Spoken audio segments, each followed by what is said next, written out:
Have you ever met someone who feels older than their age? Not because of their appearance, but because of the way they think, the way they speak, the way they understand the world. It's as if they've lived 100 lives before they even reach adulthood.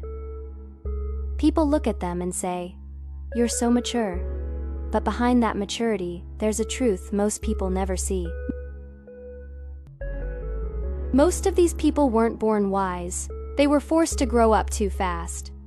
When a child skips the carefree years, the messy years, the playful years, something inside them changes. They learn responsibility before they learn self-trust.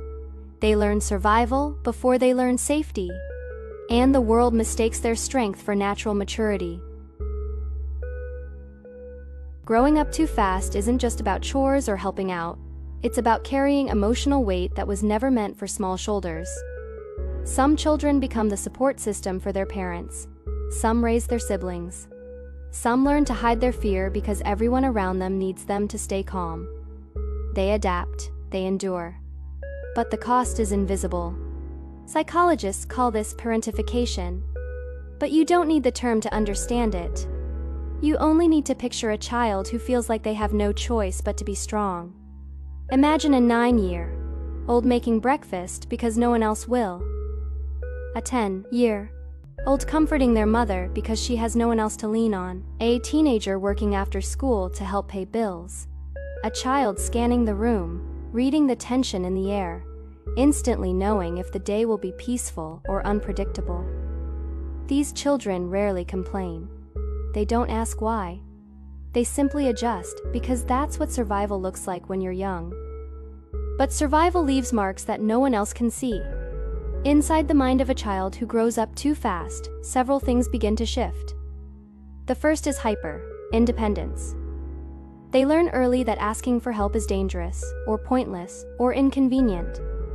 They internalize the belief that if they don't handle everything on their own, everything might collapse. As adults, they struggle to rely on anyone. Even simple requests feel like crossing a forbidden line. The second shift is emotional suppression. There was no room to cry, no space to be scared, no permission to have needs. So they bury their feelings to survive. Years later, they still smile through pain, still pretend they're fine, even when they're breaking inside. Then comes the constant state of readiness, a brain that never fully relaxes. A mind trained to predict danger, to detect the smallest change in tone, the slightest shift in atmosphere. Even when life becomes safer, their body still acts like something bad could happen at any moment. And then there's people pleasing.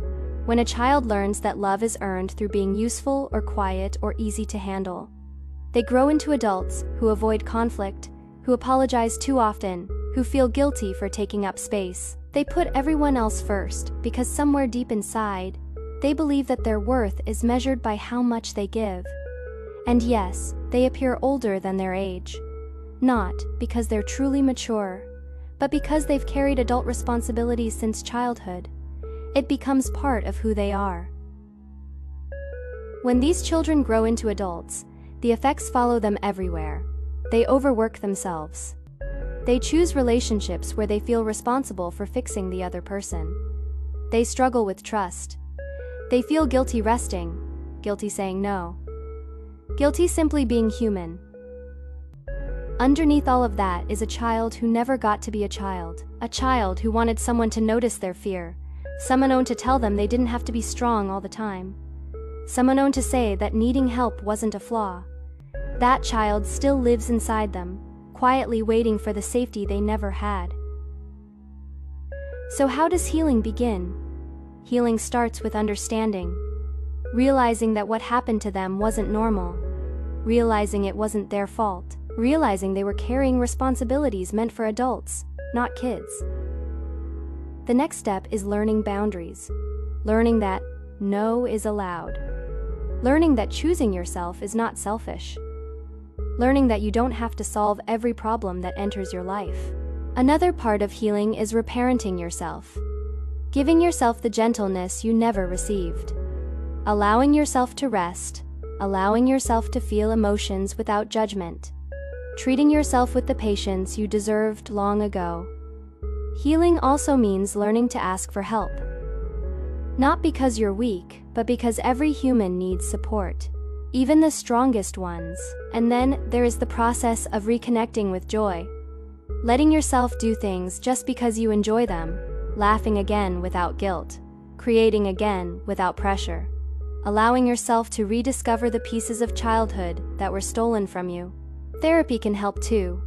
It gives you a space to unpack the patterns you developed in survival mode. A space where your younger self is finally allowed to speak. Healing isn't quick, it isn't simple. But once you understand why you became the way you are, something shifts. You begin to see your resilience, your strength, your softness, and you finally stop blaming yourself. If you grew up too fast, remember this: nothing is wrong with you. You were never too sensitive. You were never too emotional. You were a child doing the best you could in a world that expected too much from you. Now that you're older, you get to choose differently. You get to rest. You get to feel.